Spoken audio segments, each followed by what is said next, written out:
Welcome, brave souls, to another spine-chilling tale from the Nightmare Maestro. Tonight, we delve into the darkness that lurks within us all. What happens when the lights go out and the silence becomes deafening? When the walls close in and you can't trust your own senses? Settle in, dear viewers, as we unravel the terrifying events of one fateful night during a citywide blackout. What horrors await in the shadows? Let's find out. Emma stood at her apartment window, watching fat snowflakes swirl against the Inkai sky. The weather forecast had warned of a severe winter storm, but she felt safe and warm in her 20th floor sanctuary. At 28, she prided herself on her independence and her ability to thrive in the bustling metropolis she now called home. As the wind howled outside, Emma busied herself with last-minute preparations. She filled several large bottles with water, checked her supply of batteries and candles, and made sure her phone was fully charged. The storm was expected to be the worst in decades, but surely the city's infrastructure could withstand it. Just as Emma settled onto her couch with a steaming mug of tea, the lights flickered once, twice, and then plunged the entire apartment into darkness. For a moment, she sat frozen, waiting for the backup generators to kick in. Seconds ticked by, stretching into minutes. The only illumination came from the eerie glow of emergency lights in the hallway, visible through the crack under her door. Emma fumbled for her phone, its screen a beacon in the gloom. No service. She moved to the window, peering out at the city below. Block by block, the glittering skyline vanished, consumed by an impenetrable blackness. The realization hit her like a physical blow. This was no ordinary power outage. The entire city had gone dark. As the gravity of the situation sank in, Emma felt the first tendrils of unease creep along her spine. She was alone, cut off from the world, in a tower of glass and steel that suddenly felt more like a prison than a home. And as the temperature in her apartment began to drop, she couldn't shake the feeling that something out there in the darkness was watching, waiting for its moment to strike. Hours crawled by as Emma huddled beneath a mountain of blankets, her breath visible in the frigid air. The silence was oppressive, broken only by the occasional creak of the building as it strained against the relentless wind. Without the constant hum of electricity and the comforting glow of screens, time seemed to lose all meaning. Hunger gnawed at her stomach, but Emma resisted the urge to open her refrigerator. Every degree of cold was precious now. Instead, she rummaged through her pantry by the light of her phone, rationing out crackers and peanut butter. As she ate, her mind raced with questions. How long would the outage last? Were her parents worried about her? And most pressingly, what would she do when her phone battery inevitably died? A sudden thud from the hallway made Emma freeze mid-chew. She held her breath, straining to hear over the pounding of her heart. Footsteps, slow and deliberate, approached her door. They paused, and Emma could have sworn she heard the sound of sniffing, like an animal seeking prey. Then, mercifully, they continued past. Emma exhaled shakily, trying to rationalize what she'd heard. It was probably just a neighbor, checking on the situation. But a traitorous voice in the back of her mind whispered other possibilities. What if someone was taking advantage of the blackout, moving floor by floor, seeking easy targets? She shook her head, trying to dispel the paranoid thoughts. This was precisely how horror movie characters got themselves into trouble, she mused. But as another set of footsteps echoed in the distance, Emma found herself quietly pushing a chair against her door, just in case. As night fully descended, the darkness seemed to press in on her from all sides. Emma lit a candle, its feeble light creating more shadows than illumination. She tried to distract herself by reading, but every distant sound made her jump. A dog barking floors below, the wind whistling through a crack in the window frame, and something else, a rhythmic tapping that seemed to come from inside the walls themselves. Emma pulled the blankets tighter around herself, unable to shake the feeling that she was no longer alone in her apartment. As her candle guttered and died, She closed her eyes and prayed for morning to come quickly. But in the pitch blackness of her once familiar home, morning felt like an eternity away. Dawn broke, not with the warm glow of sunlight, but with a gloomy, pewter-gray sky barely visible through the frosted windows. Emma's fitful sleep had left her more exhausted than refreshed. As she uncurled from her makeshift nest on the couch, every joint protested. The temperature in the apartment had plummeted overnight, and her breath hung in clouds before her face. Emma's first instinct was to check her phone, but the screen remained stubbornly dark. The battery had given up sometime during the night, taking with it her last connection to the outside world. A wave of claustrophobia washed over her. She was truly cut off now, trapped in a box of concrete and steel 20 stories above a frozen city. As she moved about the apartment, trying to generate some warmth, Emma's ears pricked at an unfamiliar sound. It was faint at first, barely audible over the howling wind outside. But as she pressed her ear to the wall, it became clearer. A scratching, scrabbling noise, as if something was moving within the very structure of the building. Rats, Emma told herself firmly. The cold must be driving them into the walls. But the logical explanation did little to quell the unease growing in the pit of her stomach. The noise seemed to follow her as she paced the perimeter of her living room, always just on the edge of hearing. Her nerves already frayed, Emma nearly screamed when a sharp knock echoed through the apartment. Heart pounding, she approached the door. Through the peephole, she could make out a figure in the dim emergency lighting of the hallway. The knocking came again, more insistent this time. "Hello?" Emma called, her voice hoarse from disuse. "Who's there?" No answer came, but the scratching in the walls intensified, as if responding to her voice. The figure outside shifted, and for a moment, Emma could have sworn she saw the glint of eyes reflecting in the darkness, too high to belong to any human. She stumbled back from the door, her mind reeling. This couldn't be happening. It was just her imagination, fueled by isolation and fear. But as another knock reverberated through the apartment, accompanied by the sound of something heavy scraping against her door, Emma realized that her options were rapidly dwindling. Stay and face whatever lurked outside her door, or risk the 20-story descent to the ground floor.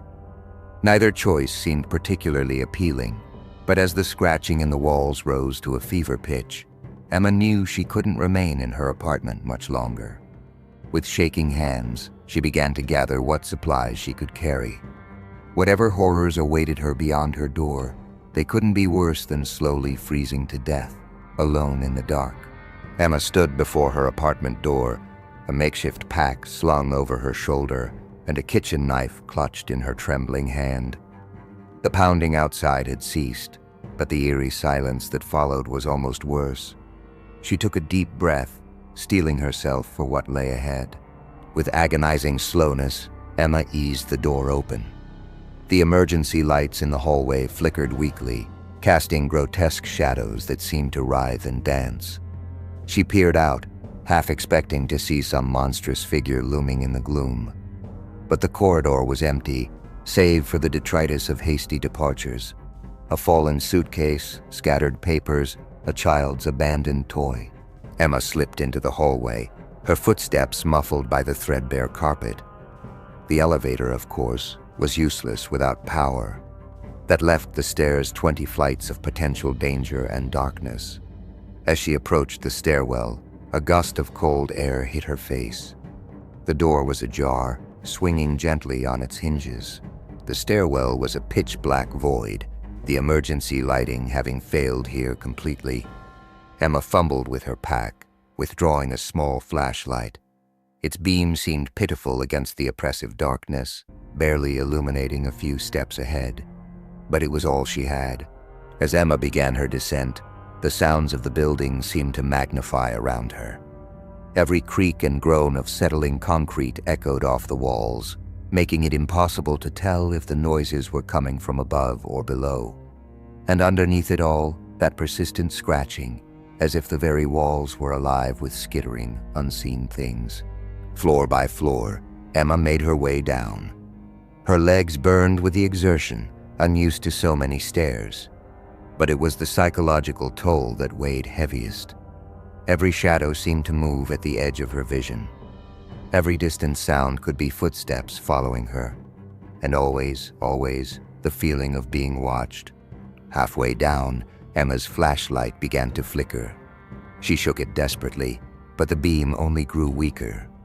As the light faded, the darkness seemed to press in around her, thick and almost tangible. Emma quickened her pace, nearly stumbling in her haste to reach the bottom before being plunged into total blackness. Just as the last of the light died, Emma's foot met level ground. She had reached the lobby. Relief flooded through her, quickly replaced by a new fear. What awaited her beyond the stairwell door? The storm still raged outside. She could hear the wind howling even through the thick walls. But surely anything was better than remaining trapped in this tomb of a building. With one hand on the wall to guide her, Emma inched towards where she knew the door should be. Her fingers brushed cold metal, and she grasped the handle like a lifeline. Taking one last steadying breath, she pushed it open and stepped into the unknown. The lobby of Emma's building, once a bustling hub of activity, now resembled nothing so much as a frozen tomb.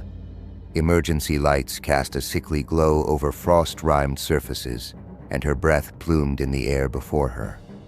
But it was the silence that struck Emma most profoundly.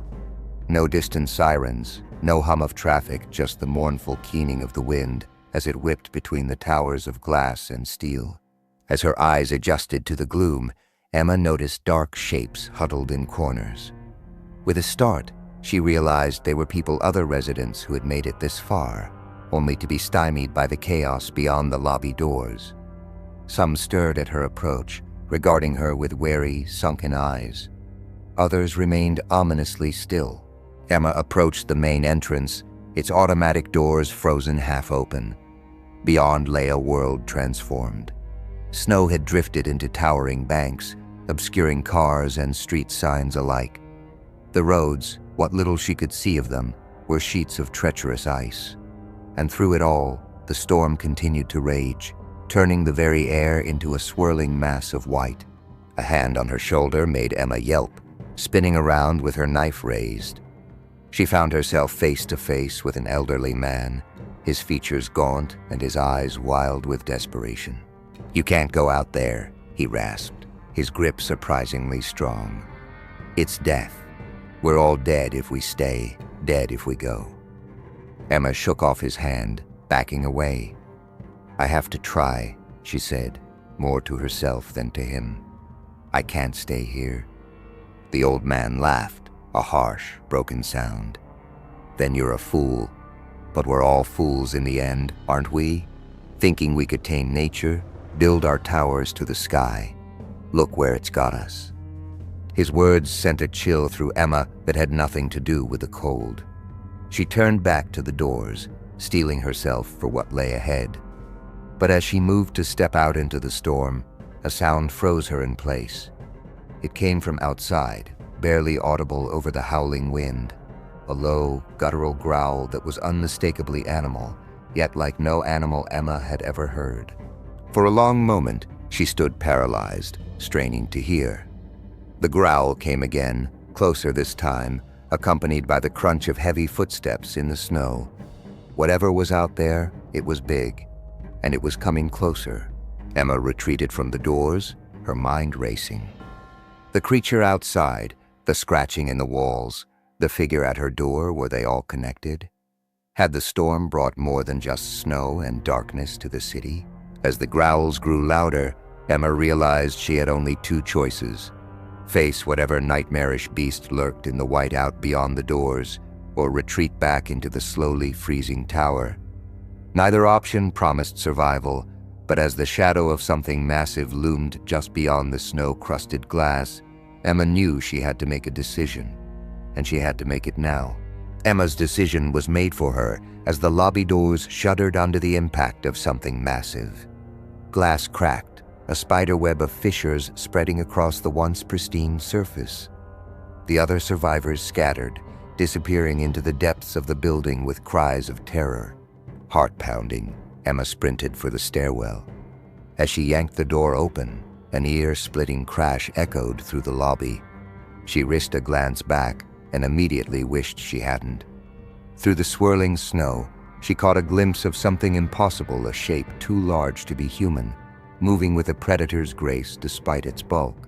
Emma took the stairs 2 at a time, her earlier fatigue forgotten in the rush of adrenaline. Behind her, she could hear the thing in the lobby, its growls interspersed with the sounds of destruction as it tore through anything in its path. As she climbed, a new sound reached her ears, voices, human voices, coming from somewhere above. Hope surged through her. She wasn't alone. There were others, perhaps organized, perhaps with a plan to survive this nightmare. Floor after floor blurred past as Emma ascended. The voices grew louder, accompanied by the warm glow of firelight spilling from an open door several levels up. She pushed herself harder, ignoring the burning in her legs and lungs. Just as Emma reached the landing where the light emanated, a scream pierced the air. It was followed by several others, a cacophony of terror that turned her blood to ice. The firelight flickered wildly, and dark shapes moved in frantic silhouette. Emma hesitated, torn between the urge to help and the instinct for self-preservation. But before she could decide, a figure burst from the room, nearly colliding with her. It was a man, his face a mask of panic. "Run!" he gasped, grabbing her arm. "They're here. They're inside." Without waiting for an explanation, Emma allowed herself to be pulled along. They raced up the stairs, the man's grip on her arm almost painful in its desperation. Behind them, the screams continued, punctuated by sounds that Emma's mind refused to process: the rending of flesh, the snapping of bone. As they climbed, the man spoke in breathless bursts. He told her of the things that had come with the storm, creatures that thrived in the cold and the dark. They had been patient at first, picking off stragglers and the unwary. But as the blackout stretched on and their numbers grew, they had become bolder. Emma listened with growing horror, her earlier fears confirmed and magnified. The scratching in the walls, the figure at her door, it hadn't been her imagination after all. The realization brought no comfort, only a deepening dread. They emerged onto the roof, the wind whipping snow into their faces. The man released Emma's arm, moving to secure the door behind them. But as he turned back to her, his expression changed from fear to something darker, more predatory. "I'm sorry," he said, his voice barely audible over the storm. "But in times like these, we all have to make sacrifices to survive."